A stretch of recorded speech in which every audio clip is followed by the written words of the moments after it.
Hi everyone, and welcome back to another Board No Game video. Today's video is dedicated to best anime usages for either the Hatsune event or prepping for clan battle. When it comes to covering today's topic, there's two categories: free to play and pretty much competitive, right? So let's go ahead and jump into the free to play tips, go into the Hatsune event, and whether you're free to play or competitive, I feel like everyone should be farming out the hard shards out every single day, alright? Now this is where free to play, you have to make a certain distinction because I want you guys to be able to one-shot Ziz. That's going to be a requirement to go on with this. The reason why you want to be able to one-shot Ziz is just to maximize your boss tickets, and it's one of those things you don't have to worry to farm him out immediately because the event lasts until March 6th and there's nothing really time gated, so you can definitely build out a team by then in order to farm out all the current lineups and stuff. And there's plenty of guides where it's like, hey, this is how you one-shot Ziz, you know, pretty much build like 2 DPS, 1 tank, 2 supports, you know, go with Nozomi as your tank, Jun or Miyako. Those three are great. Feel free to use Pecorine, you know, it doesn't really matter at the end of the day as long as you can one-shot Ziz.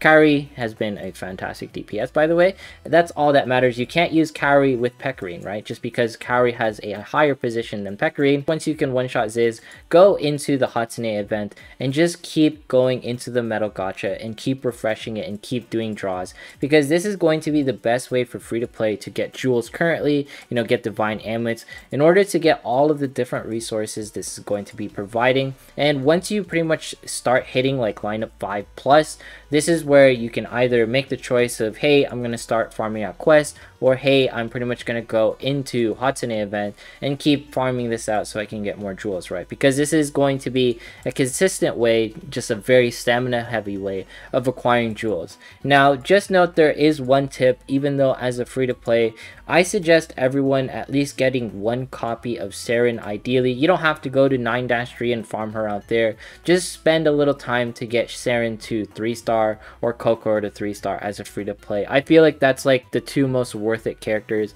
Out of all the characters within here, everyone has like opinions on everything, right? You can of course feel free to go into hard mode more often, but you know, it's one of those things where Saren and Kokoro, they'll be used very frequently.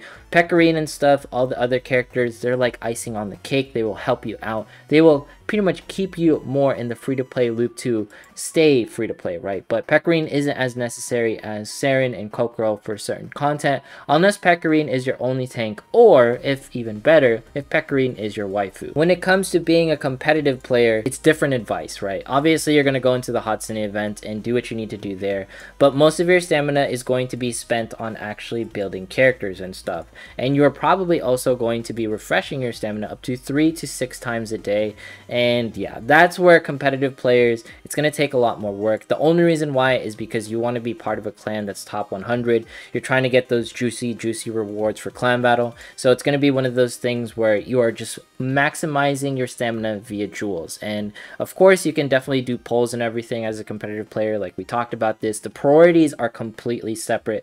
But let's go ahead and talk about some units that I feel like are worth building, right? And this is also, you know, thank you to Tomias for providing this information. He provided a wonderful Reddit post that goes over in more detail on why these characters are important, but I'm going to give my 2 cents and pretty much show you why some characters have the little squigglies. So the ones with the squigglies are characters that I feel like you should build, and they're going to be fantastic, of course, for clan battle. Now, the only reason why I don't have squigglies on all of them is because I don't have all these units, but I also want to prioritize my stamina appropriately because these are the characters that I feel like are going to get the most usages for me. So for example, I didn't use Hiyori, Tamaki, and Rei that much, but I know that I used Mimi, Suzuna, and Shuri quite often as my regular DPSs within my team, and I used Kokoro and Yukari. Yukari apparently is going to be very useful for the upcoming clan battle, so feel free to raise her as well. We'll see how that goes, but I didn't use Yukari in my previous clan battle whatsoever, but I'm going to trust the advice so that way I can maximize my Yukari, alright? And when it comes to pretty much going for Nozomi and not Miyako,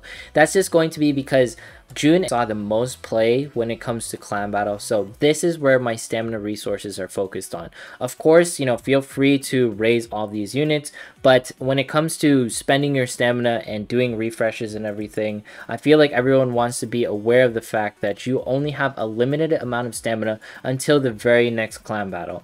And if you are focused on like PvP and everything, then I suggest, you know, maybe saving your jewels for the next banner, because Kyoka is going to help with arena, and of course Aelia is going to be extremely like powerful for arena. Note that she's going to be mostly useful at her 5-star availability, but when it comes to like keeping top ranks in PvP, I'm assuming that you are doing whatever you can in order to keep your ranks, so you're going to have counter characters, right? When it comes to PvP, Lace has been a phenomenal expert on everything, so feel free to check him out, but he's pretty much providing counters to every single character, because that's what PvP is all about. It's about countering the meta. There is no such thing as like Nozomi is always the MVP. There's always certain units, like for example Akari being like, you know, the MVP when it comes to countering Miyako, right? Now the thing when it comes to being competitive and spending your stamina appropriately, try not to build all of the units at the same time, right? I suggest like being like, all right, I'm just gonna work on Makoto, I'm only going to work on June, like for that day. Don't try building Makoto, June, Kaori, and Suzuna and Shori all at the same time, because it's gonna overwhelm your stamina. You want to work on each one individually, and Makoto should be your top priority just because she's going to be used on every single clan battle for at least up to the first year. And then I also suggest working on Kaori next, because these two are going to be seeing the most play. It's going to be different for the following clan battle, because Kaori, there's going to be like a multi DPS boss. There's going to be 2 targets, so Kaori will be a little bit different there, but these two are like the targets that I'm aiming for. And I'm not sure if I'm going to R8 Kaori just yet. This is like my personal advice, just because there are some moments where I want Kaori to face tank. Now, I did see her stats to R8. She doesn't become that less tanky. She just loses a bit of HP. So it's really debatable. I'll see. I'll save resources so that when I pretty much make Kaori into R7, like max refined and everything, I'll have her Gil also available in case I want to rank her up immediately. So I'll farm this along in the sidelines just in case I'm like, alright, when I tested her gear out at rank 7, she was better at this place, but on rank 8-3 she was much better. But we'll see how it goes. And when it comes to all this advice, take it with a grain of salt. Being a competitive player and being a free-to-play player is 2 separate things. So as a free-to-play, I suggest just focusing in on collecting the heroes, focusing on getting more jewels. That way you can do more pulls, because that's, you know, the glory of gacha games is doing more pulls, collecting the waifus.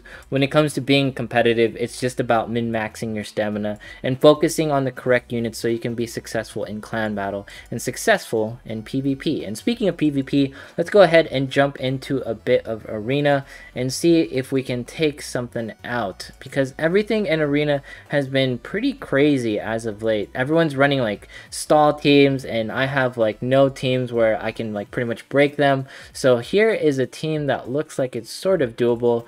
We're gonna run June over here, and with this, they're 4-star and a 4-star Carol.